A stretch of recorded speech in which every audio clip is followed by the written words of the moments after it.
Welcome to టీవీ11. నా పేరు పద్మ. వివరాల్లో వెళ్లే ముందు హెడ్లైన్స్ చూద్దాం.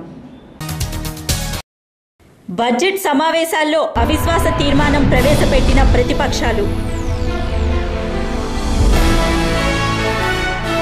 విద్యుత్ సర్ఛార్జీలపై నిరసనలు తెలిపిన ప్రతిపక్ష ఎమ్మెల్సీలు.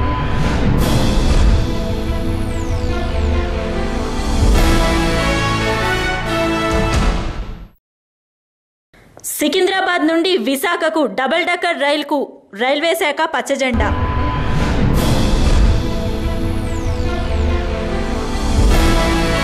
రెయిన్బో నూతన శాఖను ప్రారంభించిన ప్రిన్స్ మహేష్. కర్నూలులో కీచక ప్రొఫెసర్.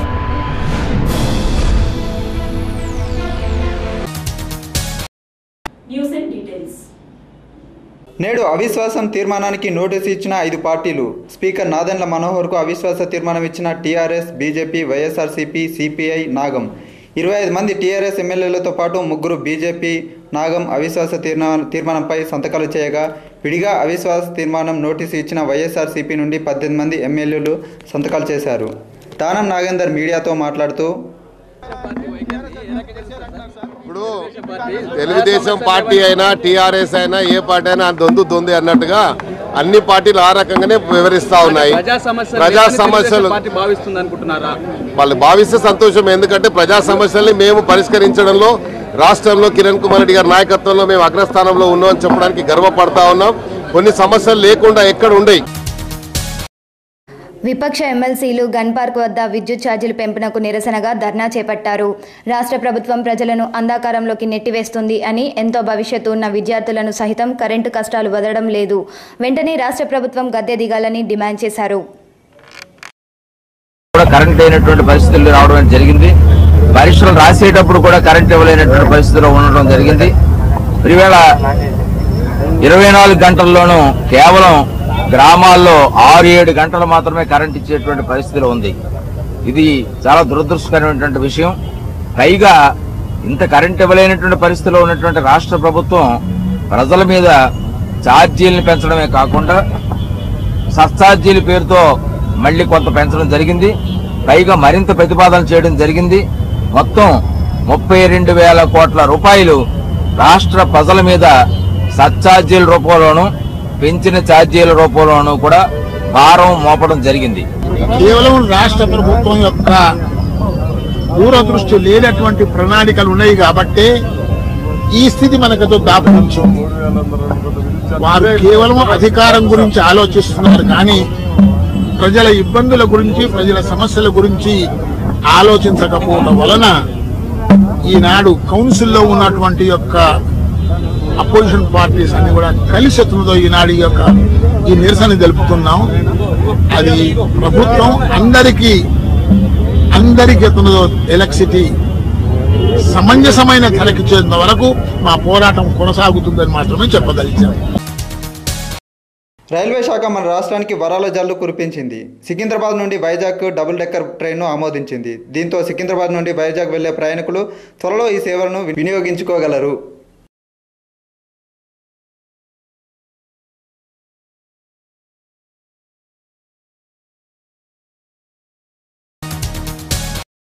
రెయిన్బో హాస్పిటల్ వారు హైటెక్ సిటీలో నూతనంగా బ్రాంచ్ను ప్రారంభించారు. ఈ ప్రారంభోత్సవానికి ముఖ్య అతిథులుగా మహేష్, నమ్రతలు హాజరయ్యారు. ఈ సందర్భంగా నమ్రత మాట్లాడుతూ,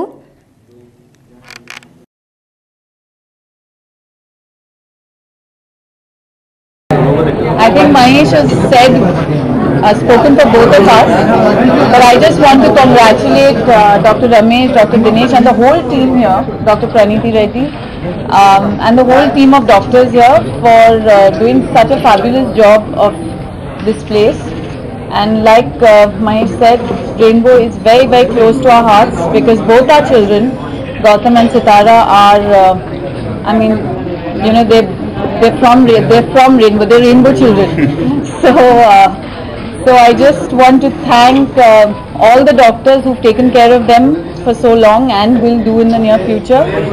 And I want to wish them all the best. And hopefully they'll have many more facilities which will take care of all the children in the world, in our country rather. తల్లిదండ్రుల తర్వాత ఆ స్థానం గురువులదే. గురువు ప్రత్యక్ష దైవంతో సమానం. అలాంటి గురువు తన అసభ్య ప్రవర్తనతో గురువుల పట్ల గౌరవాన్ని మట్టిపాలు చేశాడు. కర్నూలు జిల్లా వైద్య కళాశాలలోని ఓ ప్రొఫెసర్ తన కోరిక తీర్చమంటూ కీచకుడిలా మారాడు.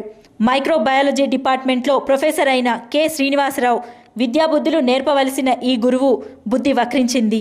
కీచకుడుగా మారి కూతుర్లాంటి విద్యార్థులపై తన కోరిక తీర్చమంటూ విద్యార్థులను హింసిస్తున్నాడు. తన కోరిక తీర్చకపోతే పరీక్షల్లో ఫెయిల్ చేస్తానని బెదిరించి లొంగ తీసుకోవడం పనిగా పెట్టుకున్నాడు. ఈ చిత్రహింసను భరించలేని ఓ విద్యార్థి పోలీసులను ఆశ్రయించి ఆ ప్రొఫెసర్పై ఫిర్యాదు చేయడంతో 3 టౌన్ పోలీస్ స్టేషన్ పోలీసులు కేసు నమోదు చేసుకున్నారు. ఆ కళాశాల ప్రిన్సిపల్ ఉన్నతాధికారులకు నివేదిక పంపాడు. ఇదంతా ఇలా ఉండగా ఆ ప్రొఫెసర్ తనకి ఎలాంటి పాపం తెలియదని చెప్పడం గమనార్హం. మదీనా పటేల్ మార్కెట్ వస్త్ర వ్యాపారస్తులు వ్యాట్కు నిరసనగా మదీనా నుండి మొదలుకొని కోటి మీదుగా మలక్పేట్ వరకు ర్యాలీ తీశారు.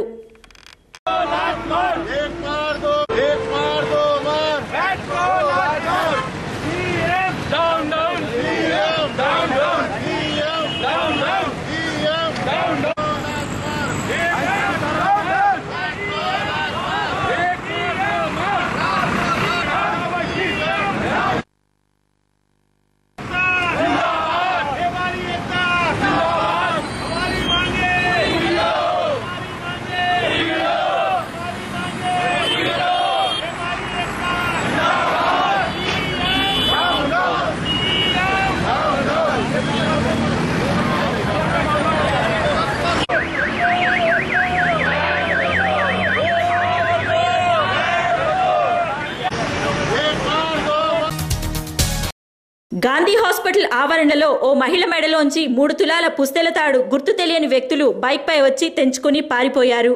కేసు నమోదు చేసుకున్న పోలీసులు దర్యాప్తు చేస్తున్నారు.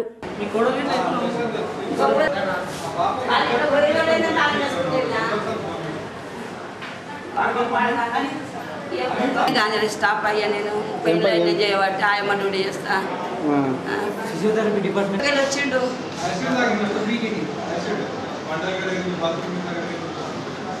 ఇక్కడికెళ్ళి మన లేబర్ పక్క పడ్డ గేట్ ఉంది అట్లకి ఆ తాళం ఇవ్వమంటే అసలు వేస్తాడు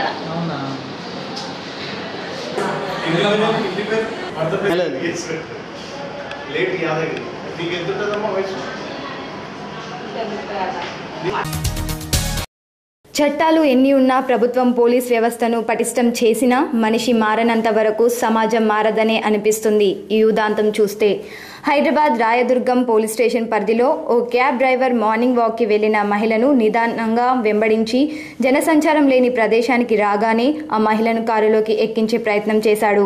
ఆమె గట్టిగా కేకలు వేయడంతో అటుగా వెళ్తున్న పేపర్ బాయ్స్ ఆమెను రక్షించి పోలీసులకు సమాచారం అందించారు. రంగంలోకి దిగిన పోలీసులు ఆ కామాంధుడిని ఠాణాకు తరలించారు.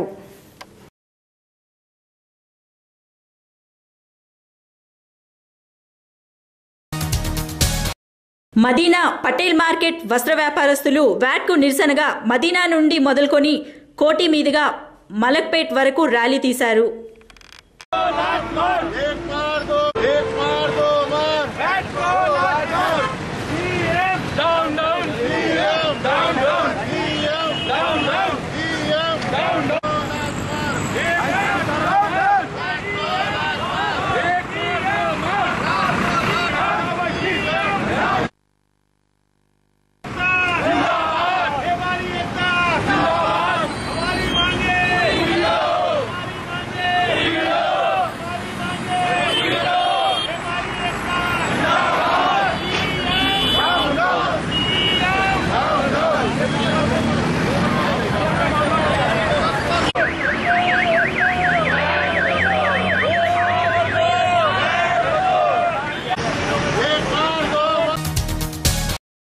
సైదాబాద్ మాదన్నపేటలో లారీ క్లీనర్గా పనిచేస్తున్న మహమ్మద్ అన్వర్ ఒక ఇంటి వద్ద కంకర్ అన్లోడ్ చేయుటకు వెళ్లగా కంకర్ అన్లోడ్ చేస్తున్న సమయంలో చాలా కిందిగా ఉన్న కరెంట్ తీగలు తగలడంతో అక్కడికక్కడే ప్రాణాలు వదిలాడు. కేసు నమోదు చేసుకున్న పోలీసులు దర్యాప్తు కొనసాగిస్తున్నారు.